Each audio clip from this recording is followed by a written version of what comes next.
Picture this. You're driving alone, pacing around your room, or standing in the shower, having a deep, out-loud conversation with yourself. Suddenly, someone walks in. What's your first reaction? Immediate embarrassment, right? You probably pretend you were just singing or on the phone. But why do we feel so ashamed of this? Society has trained us to believe that talking to yourself is a sign of madness. We live in a world that constantly praises extroversion, telling us that if you have a problem, you absolutely must vent to others to solve it. Historically, even medicine confused this healthy habit with psychiatric disorders. But here is the crucial scientific difference. People with disorders hear intrusive, threatening voices. If you talk to yourself, you are in total control and recognize your own voice.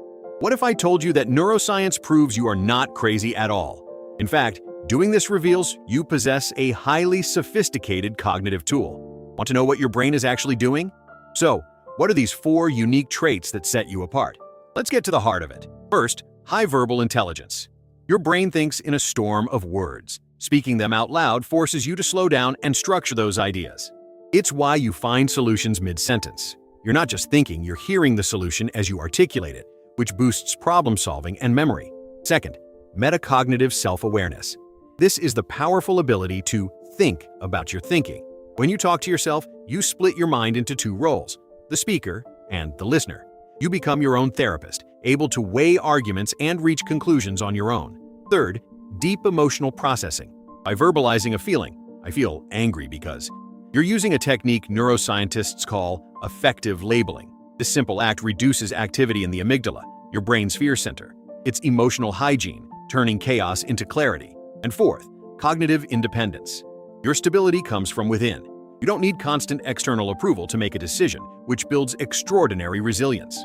But can this superpower turn against you? What's the line between a healthy inner dialogue and a destructive one?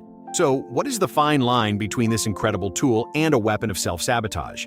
The key difference is one simple word: functionality. Does your inner dialogue move you forward, or does it keep you trapped? Healthy dialogue is productive. It solves problems, processes emotions, and leaves you feeling clear, calm, and capable.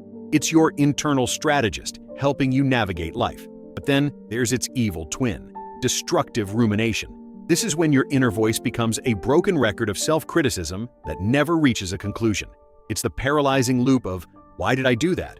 or "I'm such an idiot," repeated endlessly without any path to a solution. It doesn't solve anything. It just generates anxiety, confusion, and a feeling of being completely stuck. The brain gets fixated on the problem, not the action plan.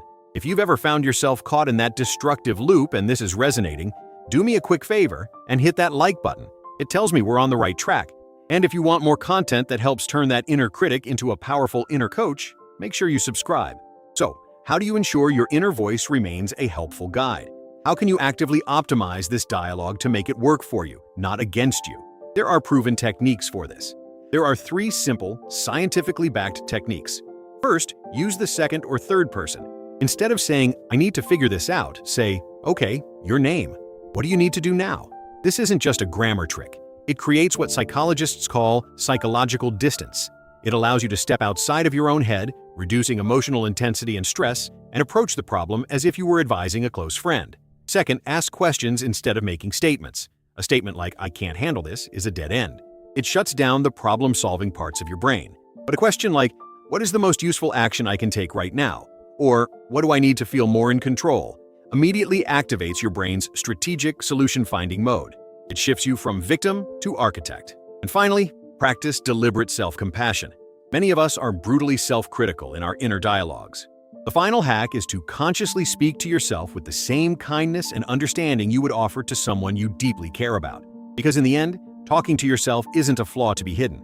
It's a hidden advantage, a 24/7 internal processing system that, when used correctly, builds unmatched resilience. It is a mental and emotional strength to be celebrated and cultivated.